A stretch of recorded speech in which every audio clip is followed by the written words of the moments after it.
ఎక్కడ చెయ్యాలి పూజ అంటే మొట్టమొదట మీకు ఇలాంటి ప్రతిమ ఉంటే కనుక ఇంట్లో చేసుకోండి, లేకపోతే ఆలయం దగ్గరికి వెళ్ళి నాగప్రతిష్ఠ ఉంటుంది అక్కడ చేసుకోండి. అంటే పుట్ట దగ్గర చెయ్యొచ్చా అండి అంటే చెయ్యొచ్చు తప్పకుండాను. కానీ ఒకటి ఏమిటంటే మనకి ఒక రకమైన వెర్రి భక్తి పెరిగిపోయి ఆ పుట్టలో ఉండే సర్పాన్ని ఇబ్బంది పెట్టేస్తున్నారు చాలా మంది. లీటర్ల పాలులోనూ నీళ్లు తీసుకువెళ్ళి పుట్టలో పోసేస్తున్నారు.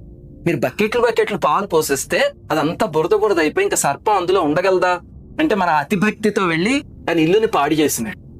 అలాగే కొంతమంది ఇంకా దారుణం ఏమిటంటే అక్కడికి తీసుకువెళ్ళి దీపావళి క్రాకర్స్ ఉంటాయి కాల్చేస్తున్నారు, 1000 వాలా 5000 వాలా. సామాన్యంగా జంతువులకి ఈ మంట కానీ శబ్దం కానీ ఉంటే భయపడిపోతాయి. అలాగే అక్కడ హడావిడి చేయకుండా మీరు వెళ్ళి మామూలుగా పూజ చేసుకుని వచ్చేటట్టయితే నిశ్శబ్దంగా చేసుకోండి.